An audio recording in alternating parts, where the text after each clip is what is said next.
Here we go again.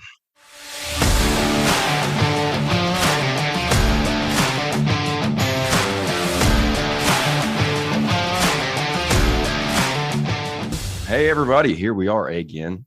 This time we've got a full house. It's like your four dads this time, but we're going to make it work. We're going to keep you interested, and all these voices are just going to make things pop a little bit more.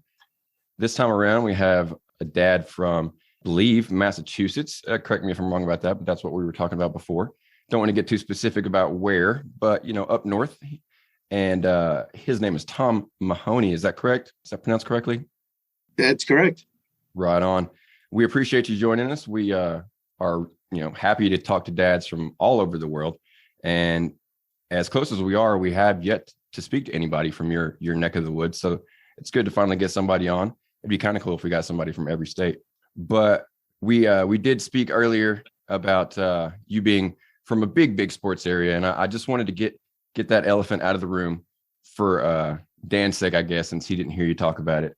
How are you handling the Celtics? Did you pass on pretty quickly to the next sport, or did that sting for a couple of days? Well, sadly, right now the Red Sox are the next sport, so they're really not anything to talk about right now. And I'm a realist. They were down 0-3 and just gave us 3 extra games. But if just a little more effort would have been nice. I watched the first quarter of the game. I said, I've seen this song and dance before. I got to be up at 2:15 for work. I'm not staying up for this. Went to bed. My fiance wakes me up. It's over. Did they win? You heard me say it's over, right? Okay. I fell right back to sleep. That was it. I moved on. All right. So cool. It's cool that you were able to fall right back asleep. I typically am one of those people that I'm really into it, but then usually the nervousness is so much, the anxiety is so high that I kind of, if it's really close, I will be like, I can't do this. I can't watch this. And then I'll have to find out later on, like whether they won or not. I'm a huge Braves fan. I love Atlanta, and I love close games. But then when they get in there, sometimes, in the 9th and then the 10th, I'm like, I can't handle this. This is too much for me. Oh yeah, it gets to be a lot. I have to detach. But this actually wasn't something that I was gonna ask, but we do like to come from all angles with these icebreakers as we open up the episode. I see some guitars there behind you. You're a musician, then I take it. Oh God, no.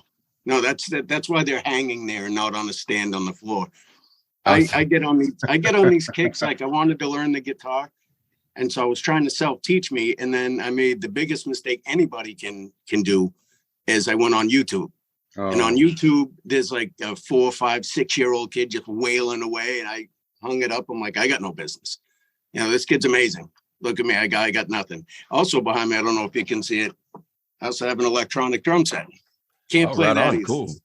I was taking lessons until I hurt my hand, and so as soon as my hand is healed, I'll get back to that. I'm not allowed to have a real drum set because I'm kind of irresponsible. I feel that. I'm in the same boat, but my case, the neighbors don't want me to have a drum set. We share a wall, so I'm kind of restricted. Me and Dan here, we're in a couple bands together, in the past, but one of them I was the lead singer, so it wasn't lead singer syndrome. It was actually lead guitar syndrome. He caused the band to kind of explode. And then here recently, our most recent attempt, it was actually Dan's child being born that started, to take up all his extra time. So we've dipped our toe into the music scene, but by no means are we anything more than strict amateurs. But we do have an interest enough that we do a segment on the show where we debate music from kind of nowadays versus back when we were born. It's we pick the years that our kids were born versus the years that we were born, and inevitably, it seems that the music from the past is the one that typically wins the debate, and always seems like always is. I don't want to hog this, which I seem to be. We typically share our question time, and instead of just going through all of mine, is there anything out there you two want to get to? Anything that was really just preying on your mind that you wanted to ask Tom here while we were, when we first start out? No, mine can wait till we get into it a little bit. Right on. Anything from you, Sam? I don't want to hog all the screen time, so to speak. Oh no, not at all, not at all. I have a few questions, but if we're not, like I said, if we don't want to get specific about anything, or because it was just some geography questions, but that's all right. I've got some other ones about parenting and some other ones that kind of cover the musical, his musical hobbies too. So we can cover that either later or we can go over that now. It's what I mean. We just touched on the music stuff. If you got some more you want to talk about there. Sure. Absolutely. Yeah. Okay. So, Mr. Tom, what would your favorite song to learn on the drums be when you're in good health and you can get back to practicing again? Oh, it's actually two. One band, any Rush song, because Neil Peart was amazing. Wonderful. And the second song I would love to learn how to play is The Warning from Queensryche. Mm-hmm. That's just he's an insane drummer. Okay. I don't think he ever got enough credit, but he's just crazy good. Okay. So, I mean, do you prefer like a jazz drummer style, or maybe something a little different in the progressive realm, or do you like something that's more maybe thrash or classical, or maybe just something like John Bonham, kind of solid? Yeah, I'm an 80s. I'm an 80s kid. I'm a product of the 80s. Okay. So like I prefer the metal hair. Right. And Metallica has a phenomenal drummer. Like drummers to me are the ones that make the band. Mm-hmm. And any band can get away with mediocre singers and guitar players. It's if you have a terrible drummer, in my opinion, then you got nothing. Right. I mean, they set the tone and the foundation for the beat that all the other licks from the guitars and everybody else can kind of just throw their bit in and contribute to make the song. So I understand that. And you being a Rush fan is extra kudos points. I mean, it's extra points for me. I'm a big Rush fan too. The first cassette that I ever owned as a youth was Rush's Moving Pictures album from 1981. So that was a classic one for me. That was the very first cassette I ever had. We won't talk about 8 tracks or LPs. Like that. Right. But no, that's great. That's great. I have a teenage daughter, and she's been experiencing some interest in learning how to play the drums. And she's going through it with school right now, and she's doing great. She's got a set here with me that she can practice and play on, most times. And we're just trying to work with supporting her in her hobbies, and and trying to tell her that hey, it's okay, it's on a Saturday, 4:00 in the afternoon. Why not play the drums? It's not going to hurt anybody during daytime. Now, maybe 11 or 12 o'clock at night on a Wednesday, probably not a good time to play. But other than that, we're pretty flexible with letting the kids, express their hobbies or interests and not try to stifle any creativity. That's awesome, because I honestly feel that like a lot of parents are too aware of what might upset and offend the neighbors, so they kind of squash their kids' interests a little. You know what I mean? Right. Absolutely. All right. Well, that was one of my questions I had, and I'll if anybody else wants to take another one, that's it for me for right this second. Yeah, I've got one about where you're at in Massachusetts. I have family. My family comes from Lowell and Lawrence, so I was just wondering about how close you were to there. I'm about 25 miles. I'm south of Boston. I'm basically wedged in between Plymouth and Boston. Right on. Yeah, my grandfather worked in the textile mills as a young man back in whatever days those were. I can't even remember now, but yeah. So I've got my mom's side anyway is deep rooted down that way. Yeah, I love it out here. Like that's a lie. I'm sorry, that's a lie. I can't stomach any more winters. I've had enough. I'm not a fan of the cold in any way. I feel that our most recent guest was he lives on the North Carolina coast, just north of Wilmington, and the pictures I was looking at, it just looks amazing. Yeah. If I was going to move anywhere, I'd definitely be further south. So not to take back over anything, but I typically find a lot of my questions just based off of the info on your Facebook and the things that you post. I saw that you may or may not be a Spider-Man fan. Is that right? Oh my God, yeah. My all-time favorite. I fangirled, and I'm not afraid to admit that, at the very first Spider-Man. But I will say that I think Tom Holland is my favorite. But the first one that came out, because I grew up in the 70s and 80s, and I'm not sure how old you guys are, but in the 70s, they had the absolute worst period Spider-Man period ever period TV show. It was trash. absolute trash. So when the movie with Tobey Maguire came out, I fangirled like you wouldn't believe, talked about it nonstop for days. So excited. Awesome. The day before I went, I couldn't go to sleep. I'm like, this is amazing. Well, I'll say this, you at least had Super Friends as an alternative, right? That is true. Yeah, I mean, I guess if you like the DC. Speaking of cartoons, I remember when I was really young, and I don't believe I ever actually watched it, but when I was and I guess this might lead into another question that I had. When I was real young, my grandpa would watch basically guy movies with me, and I remember watching Missing in Action with Chuck Norris, and it had Spider-Man and His Amazing Friends on there, and that's about the only time I ever saw that cartoon. Did you ever give that one a try? Oh yeah, the cartoon, yeah. That like I said, I don't know how good it was. I can't speak to its quality, but I remember seeing that one, as being and of course reading about it after the fact that it was a pretty popular thing, at the time, anyways. Do you read the comic books at all? No, I never read the comic. Not much of a reader. Right. I don't know. My mother said I had not ADD, but like if I'm not engaged in something, I'm gonna fall asleep. And my fiance will attest to it. I've fallen asleep at a Toby Keith concert. I've fallen asleep at the circus, maybe once or twice on the way home from work, but I won't admit that. But yeah, so to read a comic book, like my eyes, to read anything, my eyes get heavy real quick. So I don't get too far into it. I did read a couple of Stephen King novels, but it took me like 7 months to get through it because I'd read a couple pages, doze off, forget what I read, go back, reread it, fall asleep, go back. It was terrible. I mean, those books aren't known for being really thin anyway. I was going to say, it took you 7 months. It'd take me about 7 years. Right. Those books are long. Mm. Once again, correct me if I'm wrong, but I believe I saw a picture of your son making you spaghetti on Facebook. Was that your son? Yeah. I have two sons. The older one is an athlete. He's way better than I can ever hope to be. And my youngest son is exactly me. He's my mother reincarnated. He loves to cook. He loves to bake. And so before Christmas, believe it or not, he wanted a spaghetti maker. So we I'm sorry, I forgot his name. Sam? Yes. Yeah. Samuel, I don't want to stifle his creativity. I don't want to stop him.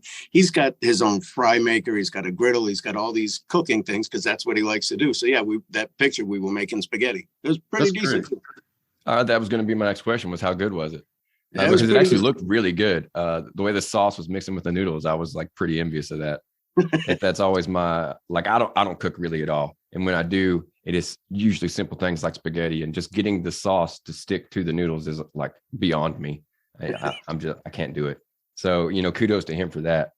And one more thing, I think that I will kind of throw in there before we get to you specifically and your life and your children. We do a segment where we watch and review dad movies. Basically, movies, usually action movies, sometimes comedy, with a strong male lead, typically something from further back, like in the 80s and 90s, that sort of thing. And I was just wondering if you had and I know that you didn't have the time to think about this, but do you have a favorite movie that you would consider a dad movie? Actually, Daddy's Home, I thought was pretty good. I thought with all its comedic value and all that, there was still a pretty good message to it. Right on. We just watched. Well, I just watched, and we're going to talk about soon. Big Daddy with Adam Sandler. Oh yeah, and that was a good one too. Yeah, along those same I was thinking in the beginning, I was like, are we going to be able to find enough that we can, really make something out of this as a segment? And they're everywhere. And the ones that at the time, I watched at the time, I was like, oh, this is a comedy. And now I'm watching it again, and I'm like, oh, this kid looks like my son, and I'm crying every 5 minutes. It was it was seriously it hit home a lot harder. So it is weird that, the movies that you wouldn't necessarily suspect are the ones that kind of stand out to you. There was another one, and I don't know if you've ever seen it, and it's kind of a dad movie. It's a movie called I Am Sam with Sean Penn, and he plays I've seen it, but I've not watched it. Yeah, he's mentally disabled guy. I don't know how he came about having a daughter, but just the way he portrayed the undying love for his daughter and did whatever he had to do, even if it hurt him tremendously to do it. He did that's a heartbreaker. Oh, good. I'm going to have to write that one down. Right on. Okay. So before we get into anything else, I wanted to give you guys any sort of time that you might want to jump in here with. Dan, anything from you? Yeah, I just got some dad related questions about kind of some of the things that we've talked about, maybe a little bit. And what's I was going to push that later, but we can get that out of the way too, because it was going to be mixed with what we're moving on to. Okay. You said you had 2 sons? Yes. What age? And a daughter. I'm sorry. And a daughter. Holy crap! What ages are they? She's 30. My daughter's 30. She's actually getting married tomorrow. But I was out of the woods. I have a 30-year-old, a 15-year-old, and a 13-year-old. Okay. Now, with that being said, Corey and I both are relatively new dads. Your son is what, 2? Yeah, he'll be 2 in July. Okay. That's my daughter's 3. And my daughter's 3. She just turned 3. So what advice, having older children or older kids, would you give us young dads coming up? Like what is your best piece of advice, like that all dads should know? Enjoy everything. Literally enjoy everything. And that may sound cliche, or like the diaper changes and you got up at 2 a.m. with the baby to feed him. And there was nothing better than that, because it was just you and the baby, nobody else. And it was quiet and it was peaceful. But yeah, enjoy everything, because it's just not going to be there forever. You may get irritated, like, how could you spill that on your shirt? Now I have to wash the shirt. But someday that shirt's not going to be there for you to wash. And it's all these menial little tasks that I don't mind doing every day, because I know, and it starts to get me choked up a little.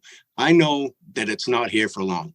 So enjoy the heartbreaks, the crying, the tantrums, the messes, scurrying together to get them out the door, like all of that. Enjoy every second of it.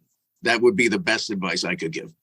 Yeah, I've heard that a lot, but it's hard in the moment. But my mom and dad tell me the same thing, and a lot of older people, like my in-laws and just other, not older people as in age, but older people as in parenthood, have told me, it's not going to last forever. Enjoy the little things, and it it never clicked until I finally became a parent, and it's hard in the moment, but like you said, looking back, I'm already doing it, and she's only 3 years old. So I can see, like there's a picture right here to my right that's of me holding her in the hospital. And like every time I see it, I just get flooded with those memories and start tearing up. And, and like I said, she's only 3. So I'm already there, so to speak. But yeah, that's one that I'm definitely going to hold near and dear to me, is just the little things and all the little, like you said, even the tantrums and the mess and the arguments, and it's like it won't be around forever, like you said. And I'm working on starting to cherish that a little more,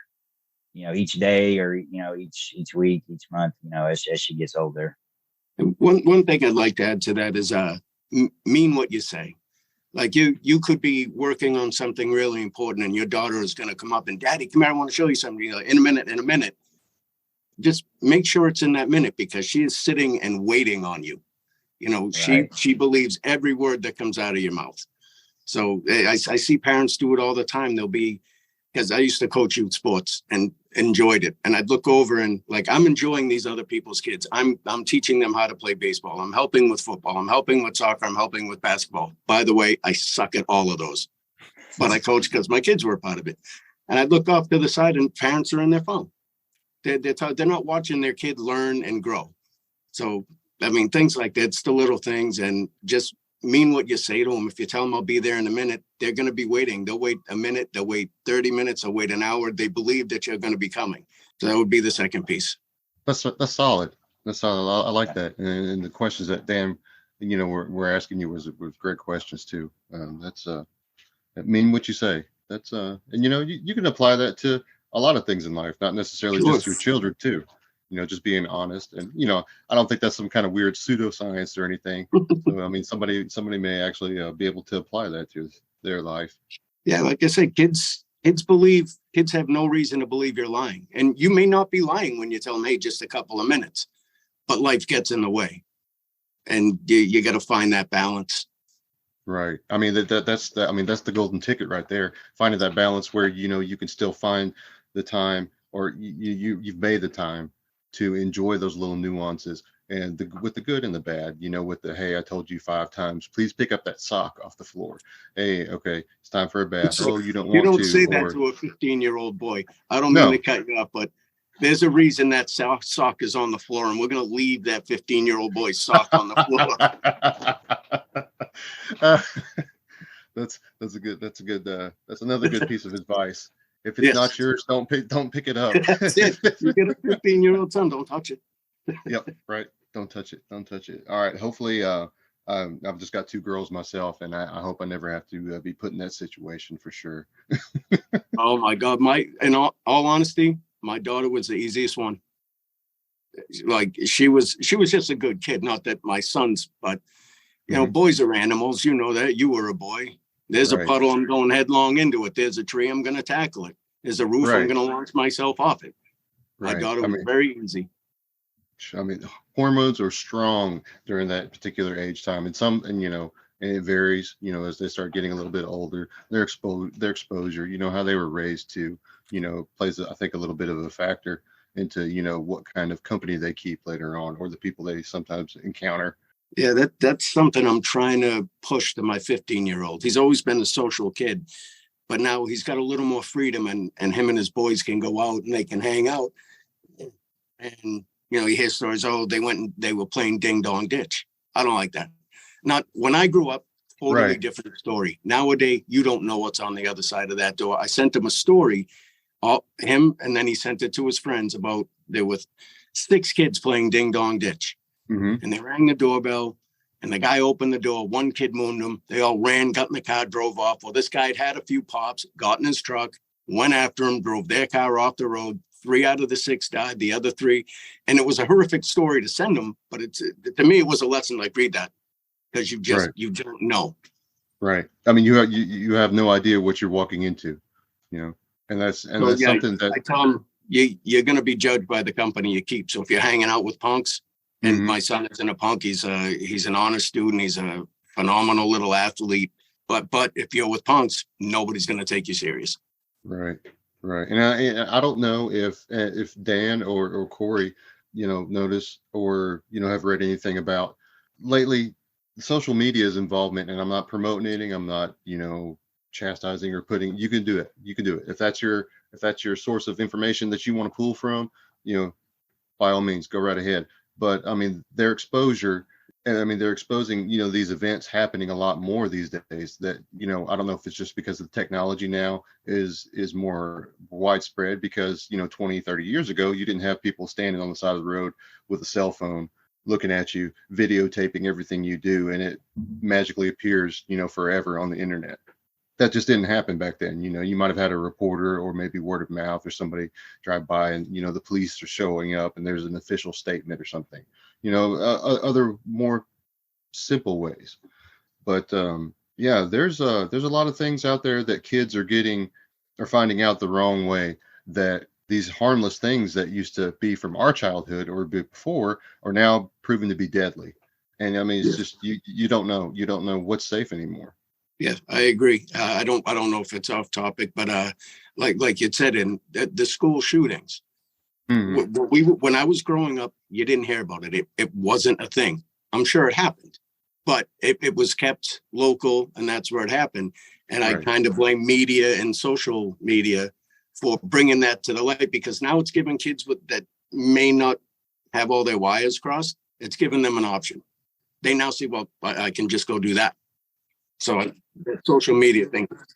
Right. I mean, it makes information a lot more widespread than what it used to be, because if you had a serial problem of let's say robberies and larceny and stuff like that in the northwest part of our country, well, unless you kind of lived around that area or it made national news, you probably didn't know that was going on back then. But now we have social media, and so 1 or 2 people network with other people, and now people in New York know about how bad it was, the larceny and burglary problems are in the northwestern part of the country.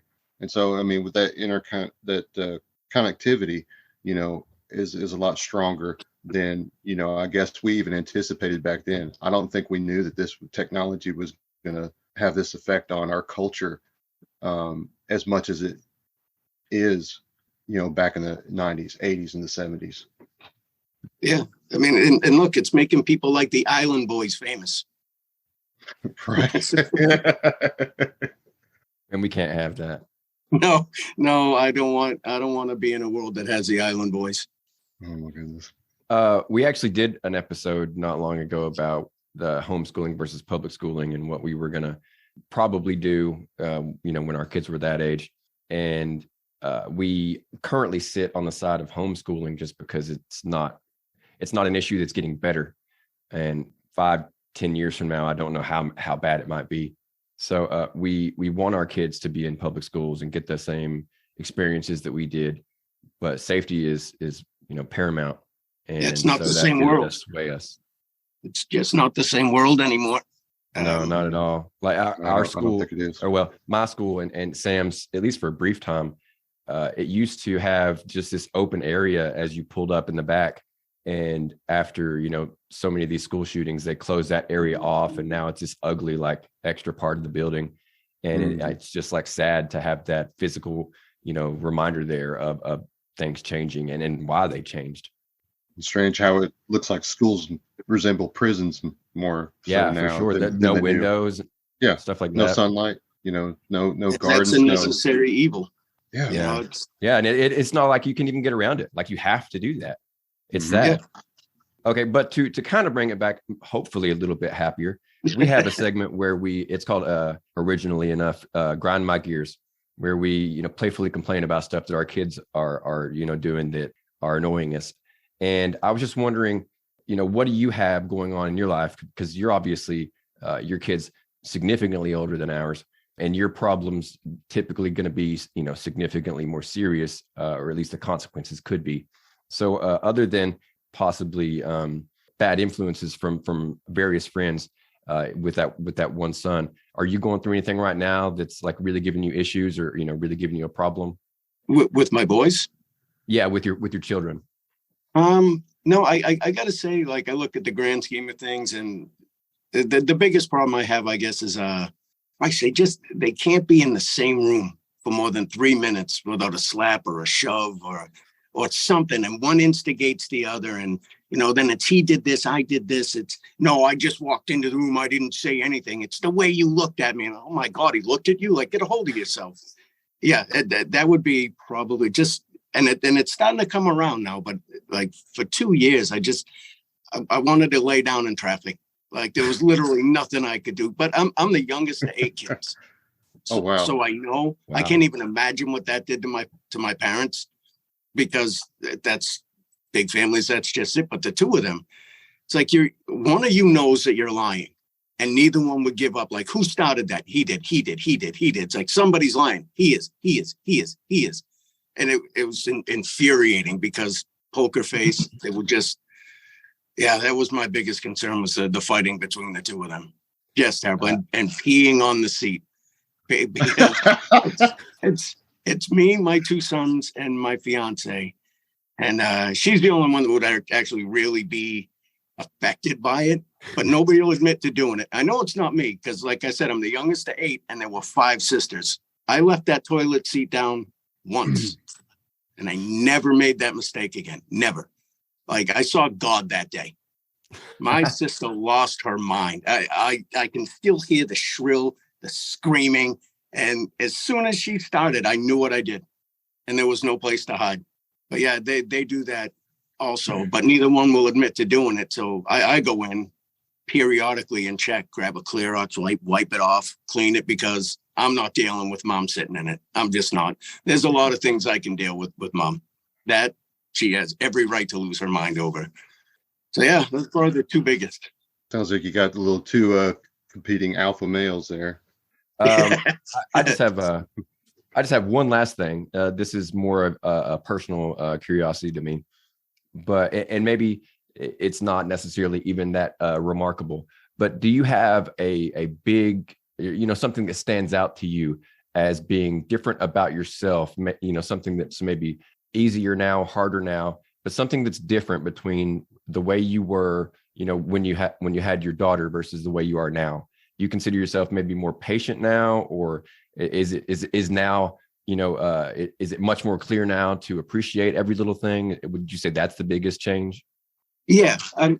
My daughter, like I said, was just so easy. So it wasn't really like raising a child. As my boys grew up, I went through everything. But I'm a lot more patient. I'm a lot more, again, youngest age kids. I'm number 8. My father hated me. Like literally nothing I could do was right or good. And so like I hear that in my head when I'm a parent.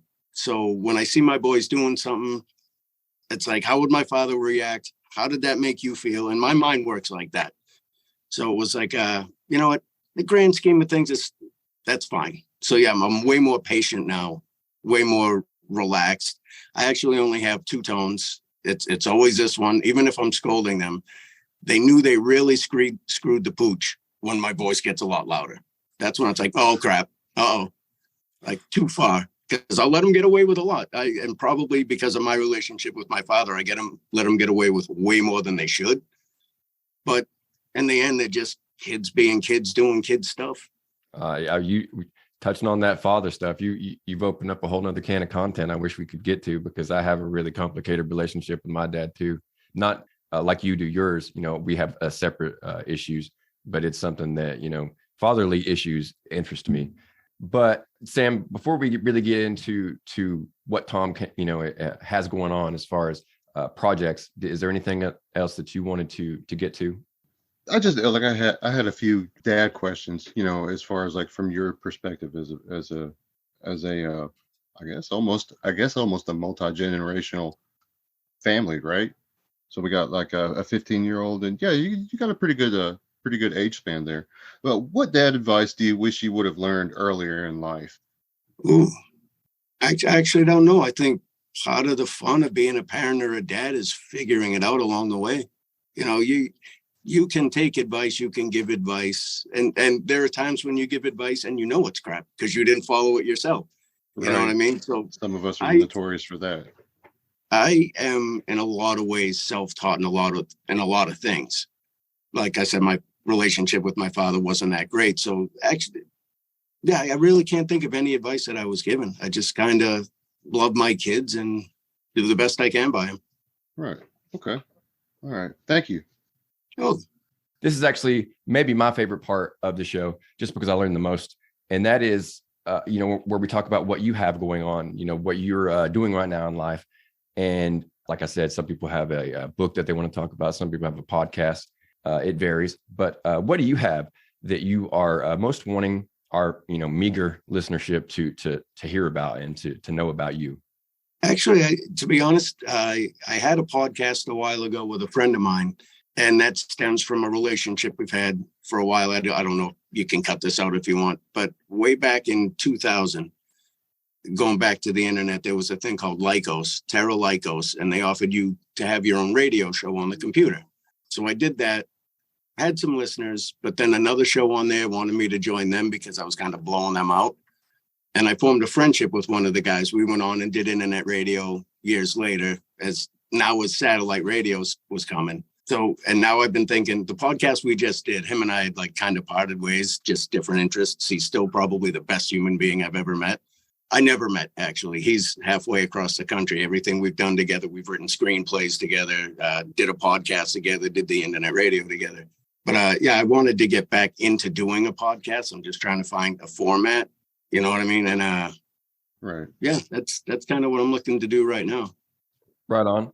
So nothing ongoing necessarily, but one other thing about you specifically in your life that kind of interests me and this, I'm sure maybe this doesn't interest Sam as much because he's a bit smarter than I am, but your job, your employment, it sounds super complicated.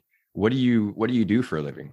And see, it is complicated to explain because I've tried to explain it and I'll do my best. I do resin casting, and I don't know of many people that can say it with the same conviction I do, but I love my job. I love what I do. I've been there 6+ years now, almost 6 years actually. And I've never woken up and said, I don't want to go to work today. I do something different every day, the different projects we do.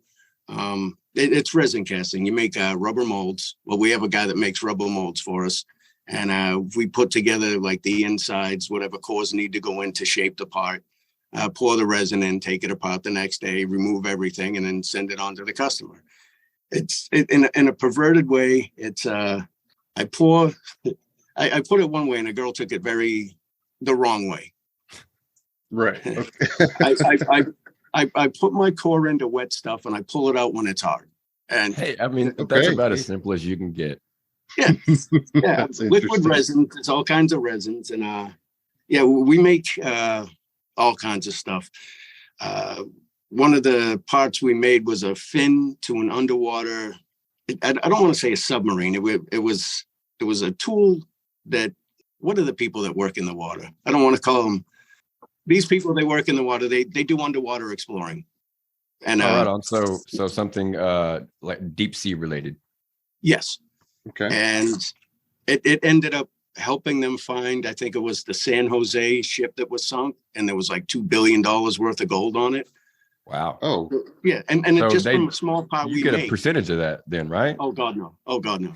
Oh. I once made this. It was probably a 2-foot sphere that went to scientists, and what they did is they put their components inside, and they went out into the ocean and threw it into the ocean, and just waited till it slammed into an iceberg so they could get the effects of. So we make a lot of neat underwater things. I've made thumb wheels for helicopters, which made me really nervous because if that thumb wheel breaks and that guy dies, I'm just pointing the finger at the guy next to me, be like, I was out that day. That was him. He made those. I was at the bathroom. Oh, gosh, that's terrible. That's a job that you're not going to find where I live. I have spoken many times about how restricted we are around here in terms of industry. You are really only going to do so many things where I live, or you're going to move away. And resin casting is not something that you're going to really find in this particular area. We've got a couple of things that are nationally known. The Eastman Kodak company, they're nearby. We do stuff for Eastman Kodak, actually. Yeah, Eastman and Kodak separated quite so many years ago, and so now like it is just Eastman Chemical Company out there. I figured it would be easier for him to know if I said them both together. But yeah, it's just called Eastman Chemical here, and they pretty much run the town that they occupy. They pollute so much that we have to drive slower on the highway when we drive by there, so to counteract all the pollution that Eastman puts off. Before and after Eastman, you're able to drive, I think, 70, but around Eastman, it's only like 60 miles an hour or something along those lines. So that's fun. That's fun to know. And I just had one last question. I hope this doesn't end us on a terrible note. And I'm only asking it because I really do feel like it's going to be a happy answer. But I am. I've been told I look younger than I am. I'm 40 now, and Sam is also pretty close to my age. And I've got to a point in my life where I've kind of come to terms with the fact that I'm never going to be rich, and I'm never going to be spectacularly handsome. But overall, like, I am very content with where my life is. I really enjoy the podcast. I've got an awesome son who's healthy, and I feel like he could be in the movies. He's so pretty. And I would not have thought 10 years ago that I would be happy with where my life is, but I actually think that I am. And I just wanted to know, you're basically in the same kind of category. You're like me, you're up there in age, and you've kind of had you've had your dreams, and you've either achieved them or let them go. And I was just wondering, where on the scale do you feel like are you happy? Are you basically a 10, or do you still feel like maybe you have a little bit that you can improve on? I think I could improve on, but I'm also going to say a 10. I'm deliriously happy. Like I'm the kind that nothing's ever come easy to me. So I've had stuff, I've lost it. I've been rock bottom, not like rock bottom like you read, like people doing drugs or anything. Like I've lost everything. I've built myself up. I've lost everything. And now, I'm a dad of 3 kids, 2 cars. I own my home. I have a decent job that I like. I mean, to want anything more would be kind of ignorant in my eyes. You know what I mean? My kids are healthy. I'm healthy-ish. But, my fiance is fantastic. Yeah, great. I would say a definite 10 out of 10, but there's always room for improvement. I don't see anything else that can bring me more happiness than what I already have. I expected and hoped that would be something close to your answer, because, you know, the way we've talked, you seem like a pretty upbeat, positive guy. You know, despite some of the things you said, you seem like you have, you know, pretty good outlook on life. And, you know, oh no, don't let that answer fool you. I despise people. People have let me down. I'm happy inside these four walls. I like my job. I like my home. But like, again, people have just gotten this overwhelming sense of self-importance that, like, I'm tired of people's delusions about themselves. I won't say I hate people. I think their attitudes suck. And it's the whole me first thing that's going on. It doesn't seem like people care about each other like they should. I totally agree. I see these stickers on people in here. I see these stickers on people's cars, like F your feelings. And it, like, I see kind of where you're coming from with that. But at the same time, like, you should care about other people's feelings. Like, we all have to live together. And to think that you could just do everything you want exactly how you want to do it and not worry about anybody else is just beyond selfish to me. Exact. 100%. That's probably the perfect way to have said that. Like, it's Zach Brown. Do you know the Zach Brown band? Yeah. We're all in the same boat. Right. Yeah. That song it's perfect. And I just wish a lot more people would sing it, learn it, know it, live it. Feel it. Yeah, for sure. Remember the golden rule? Do unto others. Do unto others. Yeah, like, but that's not the case anymore. And I'm the guy that will find a wallet and I don't even look through it. I go to the nearest mailbox and I drop it through. Let the postman get that back to whoever it belongs to. You know what I mean? I lose my wallet. Some kid's going to go out and buy himself a Nintendo. Yeah. Yeah. I'm not a saint. I don't have that kind of money, but you know, I'm going to put it in the mailbox, but when I do that, I'm going to be like, man, I wonder how much money it had in there. Like, I bet I missed out, but I'm going to put it in the mailbox all the same. So, because it's the right thing to do. And you would hope that somebody would do that to you. And even though they don't, you just keep doing the right thing. And it seems like there are a lot less people doing the right thing and just reaping the benefits of being a scumbag. Oh man, you're like taking the words that, like, right out of my mouth. I've been talking like this for the last couple of days specifically. And I think it's the ramp up of the presidential election. You know, it always puts I'm not allowed to talk about that. Yeah. Actually, we do. I should not even have brought that up, because politics and religion are the one thing that we always veer off of. We stay away from those. My fiance doesn't let me, because you get so mad. I'm like, I don't get mad. I'm just shocked at people's thoughts, at their thought process. You know, I won't. I'm not really shocked anymore. I'm very disappointed, though. I'm constantly disappointed. That's the better word. Disappointed. Boundaries have changed a lot. Boundaries have changed past practical or moderately thinking people considered normal. There were some things that were cliche, and people, every generation ever so often are there to push the envelope, push the boundaries a little bit for whatever reasons, for medical reasons, scientific reasons, cultural or artistic reasons, whether it's a musician or a movie, things like that. But I think the boundaries, and maybe this is something that every generation encountered, and maybe they talked about amongst themselves during their time, whether it be the 50s or the 60s, change. We're not so easy to accept change in our culture around here. And these things that are going on now with social media, one extreme view to the other side of the spectrum in extreme fashion, it just seems a little much. It seems like a little too extreme for me to be, use that as a cliche, I guess. It just seems a little too much, a little too far fetched. Like, should we not kind of tone it down and just, remember our base values as a human being and how we treat each other and how we, should, be setting the example for our further generations after us, and I don't know that we're setting those examples that are going to get us the outcomes I think that we had hoped based off of our moral compass. But I'm no expert on that. By no means. You consider that that's just personal opinion. I've definitely got my faults, fell down a lot. I'm not a saint, by no means. But I think that maybe we could do a little better. Yeah, it all comes down to just one simple word: respect. You can have your thoughts, I can have mine. We can disagree. Agree to disagree. End of story. But people don't do that now. This is my opinion. It's correct. And you're wrong. And this is why. And I'm not going to listen to you respond. Nobody has that.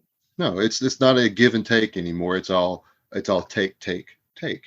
No, nobody likes to be stepped on. Nobody likes to have their feelings hurt, or, nobody likes to let things, just roll over them. They can't accept it. Maybe their position isn't the same position as somebody else that they're having a conversation or interaction with, and it inflames them for some reason.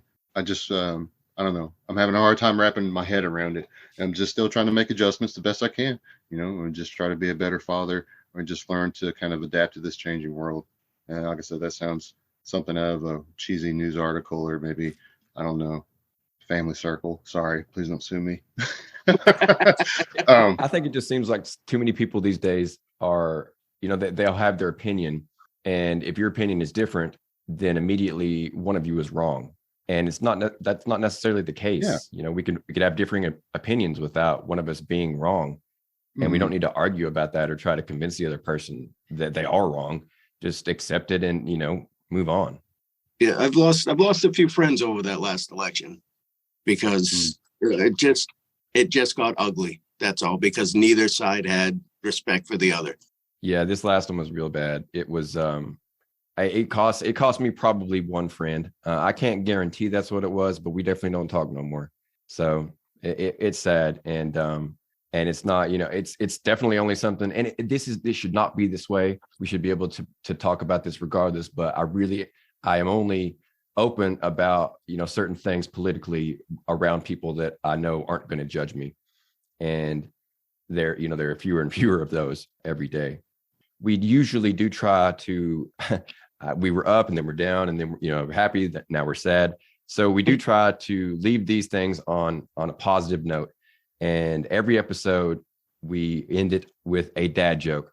And typically it's Dan that does this for us, but as he had his emergency, for lack of a better term, Sam's been holding down the slack for us. So he's going to come with a dad joke this time, and hopefully I don't feel ignorant and stupid like I did with his joke about iPhones, because it made me feel really, really old. Oh, goodness. All right, so I got a different category today, so it's not going to be anything with any confusing tech. So I think we all should be pretty familiar with this. But what do you call Darth Vader when he's nervous? This is up my alley, but I have no answers. Tom, have you heard this one? No, I can hardly wait though. Okay. What do you call Darth Vader when he's nervous? All right, Panicking Skywalker. Oh. Oh man, that's why you couldn't get it out without laughing. That's why I love almost every dad joke, even the ones that make me feel foolish. I cannot help but smile. It's just great. They are a gift from God, like puppies and kittens. It's just a wonderful thing. But with that being said, I guess that we'll go ahead and let you go, Tom. We've held you up for actually a little bit longer than I expected, and I do appreciate you coming on. You've been great. Oh, I had a blast. It was awesome. Thank you very much for you. Continue our streak of awesome guests, and just thank you so much for coming on and being awesome, and sharing yourself and your story.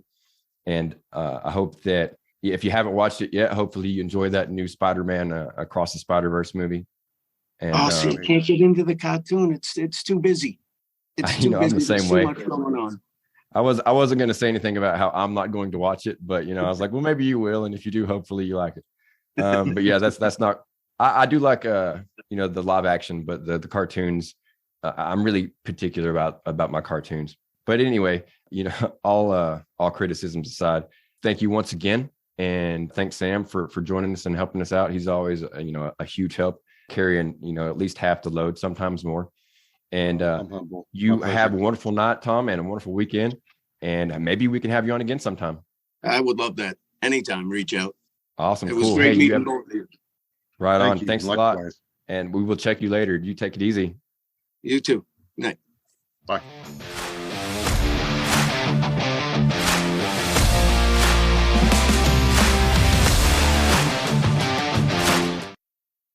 I want you to know it's over. Well, bye. Smell that, Bill? Smells like someone died.